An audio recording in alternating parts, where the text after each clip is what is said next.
Bonjour les ladies, j'espère que vous allez bien. Je suis Docteur Passionnite et je suis heureuse de vous retrouver aujourd'hui pour une nouvelle vidéo santé. Je vous en avais parlé dans une précédente vidéo. Je me proposais de trouver des éléments de la vie de tous les jours qui pourraient nous aider à mieux visualiser l'évolution des pertes blanches tout au long du cycle menstruel. Donc, je suis allée fouiller dans mes produits de beauté et j'ai trouvé certaines crèmes qui ressemblent de façon assez suspicieuse à des pertes blanches. Je les ai étalées sur 4 protège-slips différents pour représenter les différentes phases du cycle menstruel dont j'aimerais parler aujourd'hui. Alors, si vous êtes prêtes, c'est parti! Donc la première phase dont je voudrais parler ici, le premier type de perte blanche, ce sont ces pertes blanches là qui apparaissent juste après les règles. Donc dans les quelques jours qui ont suivi la fin de vos règles, vous avez peut-être remarqué dans le fond de votre culotte des pertes blanches qui avaient une couleur marron. Ça peut sembler inquiétant. C'est tout simplement le sang de vos règles qui s'écoule dans les tout derniers jours des règles de façon beaucoup plus lente.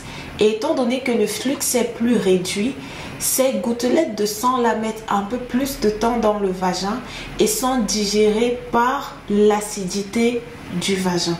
Donc, c'est cette oxydation-là qui les fait apparaître de cette couleur-ci. Ne vous inquiétez pas, vous n'êtes pas malade. C'est tout à fait normal si ça apparaît à cette période-ci de votre cycle menstruel. Donc, juste après les règles, on se rapproche un peu plus de l'ovulation et on commence à avoir des pertes blanches qui sont de cet aspect-ci. Elles sont blanchâtres et peuvent devenir de plus en plus translucides au fur et à mesure qu'on se rapproche de l'ovulation. Au toucher, elles se détachent facilement des doigts, elles ne sont pas grumuleuses et elles ne causent pas de démangeaison. Elles sont juste assez abondantes pour que vous les remarquiez dans le fond de votre culotte, mais elles ne vous donnent pas la sensation d'être mouillées toute la journée. Elles ne causent pas de brûlure, pas de douleur, absolument aucun symptôme. Donc si vous avez des pertes blanches de cet aspect-ci, rassurez-vous, c'est tout à fait normal. Au fur et à mesure qu'on se rapproche de l'ovulation, on peut constater que les pertes blanches deviennent de plus en plus translucides, de plus en plus fluides. Vous voyez comment elles s'écoulent vers le bas du protège-slip ici. Elles ont une consistance de blanc d'œuf. C'est-à-dire qu'au toucher, elles s'étirent un tout petit peu entre les doigts et sont de plus en plus translucides. Là, c'est de la glaire cervicale qui se fait plus fluide autour de l'ovulation.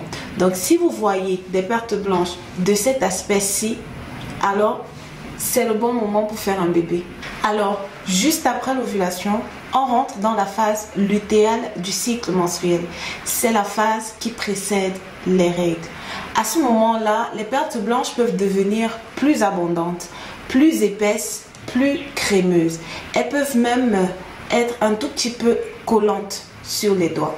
Mais tant qu'elles ne sont pas grumuleuses, tant qu'elles s'étalent facilement comme ceci, même si leur abondance a augmenté, on considère qu'elles restent normales. Surtout si elles ne s'accompagnent pas d'une odeur nauséabonde ou de symptômes tels que des démangeaisons, des brûlures quand vous urinez, des douleurs lors des rapports sexuels. Alors, rassurez-vous, vous n'êtes pas la seule femme dont les pertes blanches deviennent plus abondantes avant les règles. Ce n'est pas un signe de saleté, ce n'est pas un signe de maladie. Nous voici arrivés à la fin de cette vidéo. Si tu as suivi jusqu'à la fin, alors tu sais certainement que l'aspect, la couleur, la texture et l'abondance de tes pertes blanches peuvent évoluer tout au long de ton cycle menstruel. C'est totalement normal et il n'y a pas raison de s'inquiéter. Maintenant, si tu aimerais pouvoir faire la différence entre des pertes blanches normales et des pertes blanches pathologiques, c'est-à-dire signes de maladie, alors je pense que cette vidéo-ci te sera très utile. Si tu as des questions, n'hésite pas à me les poser en commentaire et surtout, n'oublie pas de t'abonner et d'activer la cloche de notification pour être sûr de ne pas manquer la prochaine vidéo. Bye bye!